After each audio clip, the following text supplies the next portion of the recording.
네, 시즌 이어서 보도록 하겠습니다. 제가 좀 전에 파미셀에 대해서 말씀을 드렸는데, 파미셀 말씀드릴 때 제가 이제 시즌에 대해서 말씀을 드린 적이 있습니다. 그러니까 반대, 그러니까 순서, 예, 분석하는 이 순서에 따라서 지금 그 전 거를 말씀을 이렇게 드리고 있는데 내용이 비슷해서 그래요. 그러니까 이 종목도 다르고 뭐 기업 자체가 다르고 뭐 내용이 자체가 다르지만 이제 제가 이제 차트에 비해 차트를 이제 비교하고 이제 차트로 분석을 하면서 이제 수급 비교하고 이제 이러지 않습니까? 그러니까 그게 그 주가 또 이렇게 또 차트를 얘기하게 돼서 좀 그러긴 하지만 위치에서 수급이 어떻게 붙느냐에 따라서 상승과 또는 예, 그 위치를 상방으로 벗어난다, 하방으로 내려간다, 돌파와 지지 예, 이러한 것들이 분석이 된다라는 거죠. 자, 이어서 볼게요. 시제는 지금 보면 개인들이 예, 수급 이렇게 좀 일방적인 모습을 보여줬었죠. 주고 지금도 뭐 그렇죠. 그리고 이제 기관 쪽에서 이렇게 들어오는 부분도 있고, 그다음에 기관이다라고 하면 예, 금융투자, 그다음에 기타 범위 쪽에서 이렇게 들어오는 걸 볼 수 있습니다. 얘네들은 보면 어, 단기적인 매매를 좀 잘 하는 편이에요. 그리고 기타 법인에서 들어왔을 때 수급이 기타 법인이 들어오는 상황에서 주식이 상승한다라고 하면 일단은 좋은 건데 밀릴 때 기타 법인이 들어오는 것은 별로 좋지가 않습니다. 그러니까 결론으로 말씀드려 본다라고 하면 금융 투자나 기타 범위 들어온다라는 것은 단기적인 부분에 있어서 대응을 하실 필요가 있다라는 것만 예, 그냥 이렇게 좀 말씀을 좀 드려보고요. 시간에 살짝 올라온 모습을 볼 수가 있습니다. 밀리지 않고 올라오는 모습. 뭐 이건 당연히 시장에 대한 부분도 있지만 이 시장에 대한 부분에 있어서 이 종목 자체에서도 예, 좋은 모습을 보이기 때문에 네, 이런 모습이 예, 나올 수가 있습니다. 지금 모습으로 보면 상당히 좀 이 상승이 약한 부분을 볼 수 있어요. 이게 바로 그나마 밀리지 않고 자리를 잡아줄 수 있는 것만 해도 저는 정말 강하다라고 그러니까 상승이 이렇게 나와야지 무조건 강하다가 아니라 자리를 버텨주는 밀리는 이렇게 쭉 하방으로 밀리는 자 경사가 이렇게 진 이런 자리에서 자 자동차가 내려왔을 때 좀 오래된 오래된 자동차 같은 경우에 브레이크 잡았을 때 바로 이렇게 딱 쓰지 않지 않습니까? 그런데 이게 쭉 내려오다가 갑자기 가속을 이겨낼 수 있는 브레이크를 그러니까 그잘 드는 예, 그런 자동차 같은 경우에 어느 정도 딱 바로 이렇게 쓰는 역할을 하지 않습니까? 그게 바로 이제 차가 좋다 아니면 뭐 기능 성능적으로 좋다 이렇게 우리가 표현할 수 있지 않습니까? 그렇게 보시면 돼요. 일단은 하방에 대한 부분에 있어서 어느 정도는 자리를 잘 잡고 강하게 미는 것을 강하게 받쳐준다라는 거죠. 지지가 되는 것이 가장 중요합니다. 일단은 그래야지 상승을 할 수 있는 기회라는 게 있는 거지. 이 지지가 되지 않는다라면은 상승도 없다라는 거죠. 그래서 지금 위치로 보면 이 패턴은 좋다. 근데 여기에서 이제 상당히 좋은 그림을 그려지면서 여기에서 못 올리면 어떻게 되죠? 빠지는 거죠. 그러니까 단순히 주가가 상승한다, 하방이다, 상방이다. 이, 이 두 가지. 이 두 가지에 대한 결론이 나올 수밖에 없는 거지만 거기에 있어서 꼭 중요한 위치라는 게 있어요. 그러니까 어느 자리든 상방 아니면 하방이냐 그렇게 얘기할 것이 아니라 지금은 우리가 알고 있지 않습니까? 뭘 알죠? 지지를 해야 된다라는 거. 그럼 이 지지 라인 때 우리가 이 주식을 하면서 가장 어렵고 가장 손실을 크게 볼 수밖에 없는 구조가 뭐죠? 오를 것 같아서 오를 것 같아서 손절을 안 친다. 자, 여기에서 이렇게 매수가 돼서 이렇게 빠지는데 이렇게 결론으로 보면 올라오기 때문에 아 역시 손절이라는 걸 안 해도 된다라고 얘기할 겁니다. 자 그러면 여기도 마찬가지입니다. 여기를 매수했을 때 다시 올라오겠지. 여기 올라오는데 올라오겠지. 라고 하는데 만약에 여기서 올리지 못한다라고 하면 이게 쭉 빠지지 않습니까? 그렇죠? 그러니까 그 기준이라는 게 있다는 거야. 기준이라는 게. 여기에서도 보면 지금 이 자리가 이 자리예요. 기준이 있기 때문에 이렇게 올라오는 모습을 보고 홀딩을 할 수 있는 거죠. 그리고 이 자리가 아니더라도 매수 타점을 여기서 잡을 수도 있는 거고요. 하지만 여기가 밀리면 빠진다. 이렇게 볼 수 있다는 그런 자리라는 거죠. 단순히 상승이냐 하방이냐 이거를 얘기할 것이 아니라 중요한 자리다라는 것을 말씀을 드리는 거죠. 그 지금 보시면 자 제가 이제 21선에 대한 부분을 말씀드린 상태였고 여기를 지지하고 올라가서 어디 제가 설정해 드리지 않았습니까? 이 자리. 자 보겠습니다. 자 갭으로 밀린 상태예요. 마이너스 3.76 이게 얼마야죠? 지금 보면 네 92,000원대입니다. 지금 보시면 제가 맨 위 상단에 자 이게 지금 9만원이에요. 살짝 자 이 9만원대를 일단 지켜주는 모습을 볼 수가 있고요. 자 보겠습니다. 네 여기 이 라인대 이 라인대를 살짝 위에 이렇게 반등이 나오는 것을 확인할 수가 있습니다.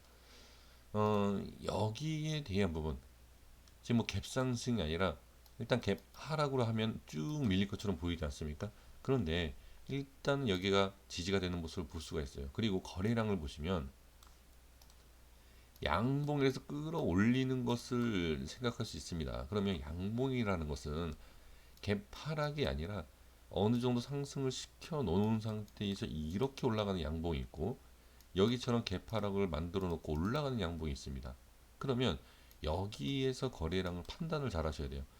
그냥 갭 상승이던 아니면 종가상에서 그냥 올리는 이 양봉과 하락을 한 다음에 끌어올리는 양봉은 거래량은 확실히 차이가 있을 수밖에 없습니다. 그래서 여기에서 좀 말씀을 좀 드리고 싶은 것은 뭐냐, 일단 개파락을 하고 나서 끌어올린 부분이 있지 않습니까? 상황에 따라 차이 반대일 수 있어요. 그러니까 이것도 명확하게 말씀을 드려야 된다라면 하락을 하고 나서 끌어올릴 때 거래량이 많이 없어도 되는 위치가 있습니다. 그게 바로 어디냐? 위에 아니면 밑에예요. 그 구간에서 올리는 것 순식간에 이렇게 쭉 뺐다가 그냥 올리는 것은 쉽다라는 거죠. 이 위에든 밑에든. 그런데 이 중간 부분에서는 자 어떻게 보면 지금 큰 그림으로 봤을 때는 윗 상단 쪽 아닙니까? 하지만 중기 한 달치로만 봤을 때는 가운데다.